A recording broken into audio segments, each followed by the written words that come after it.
Bonjour cher ami, j'espère que tu vas bien. Je suis très contente de te retrouver dans ma salle de bain et comme d'habitude, je vais te raconter une histoire que je t'ai déjà racontée, mais je vais la prendre sous un autre angle. C'est l'histoire d'un gars à qui Dieu demande de pousser un énorme rocher qu'il y a dans son jardin. Le gars obéit. Tous les jours, qu'il pleuve, qu'il vente, qu'il y ait un soleil de plomb, il va pousser son rocher. Mais rien ne se passe.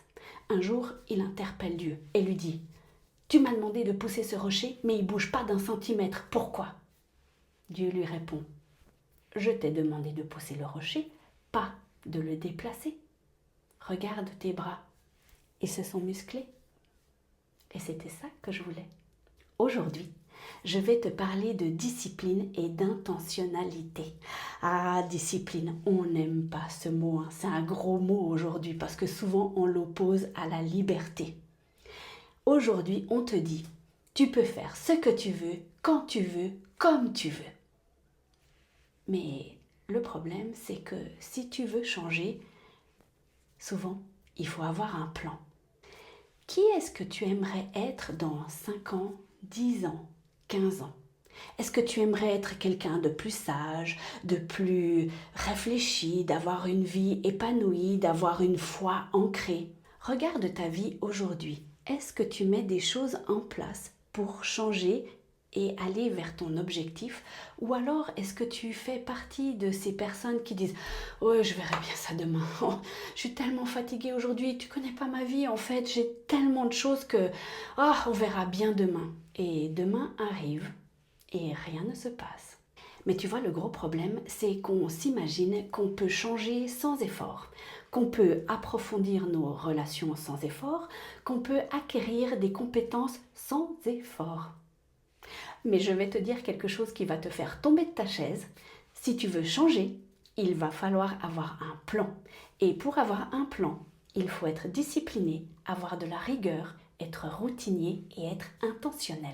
Il n'y a pas de miracle. Et c'est là tout le problème, c'est qu'on aimerait bien qu'il y ait un miracle et que Dieu, d'un claquement de doigts, fasse changer les choses. Ça ne marche souvent pas comme ça et il nous demande notre part d'effort à faire. Je ne vais pas m'étaler, mais je vais te donner quelques exemples me concernant. L'année passée, j'ai mis en place une discipline que je déteste. Pour mieux gérer notre budget familial nourriture, je me suis mise à faire les menus de la semaine. La corvée, je déteste faire ça.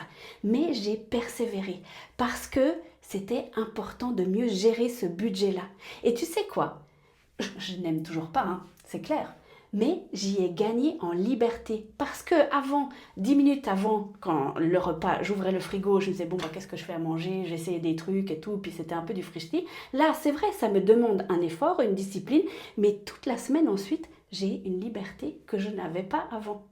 L'autre chose que j'ai mis en place ces dernières semaines ou ces derniers mois, c'est que ma lecture de la Bible, c'était un peu aléatoire. Et généralement, quand je te dis aléatoire, je voulais tous les jours, mais c'était plutôt 3 fois par semaine ou 2 fois, puis des fois rien du tout. Et là, je me suis dit, intentionnellement, je vais mettre ma Bible à la cuisine. Comme ça, quand je viens déjeuner, je prends ma Bible et au lieu de mon téléphone et je commence ma journée par la lecture de la Bible. Est-ce que j'aime faire ça tous les jours? Non. Est-ce que je préférerais scroller sur mon téléphone? Oui. Mais est-ce que ça me nourrit et est-ce que ça me permet de mieux commencer ma journée? Oui. Il y a encore beaucoup de domaines où j'aimerais changer, où j'aimerais aller plus loin et je me dis je ne vais jamais y arriver. Ce qui compte, c'est aussi le mouvement. Est-ce qu'aujourd'hui c'est minuscule ce que je vais faire? C'est toujours mieux que rien du tout. 1 vaut mieux que 0. Et ce qui est génial, c'est que nous pouvons compter sur Dieu pour être avec nous.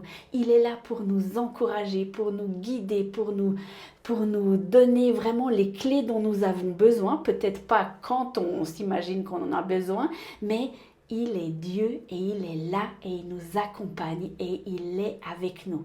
Est-ce que l'effort sera parfois difficile? Oui, mais il y a ce verset qui dit, et j'aime bien cette version-là, à chaque jour suffit son effort. et je crois que Dieu fera le reste. Alors j'espère, cher ami, que tu vas avoir le courage d'entamer quelque chose dans ta vie pour qu'il y ait un changement. Et je t'assure que ça en vaut la peine et tu y gagneras en liberté. Je te souhaite une excellente semaine et te dis à bientôt.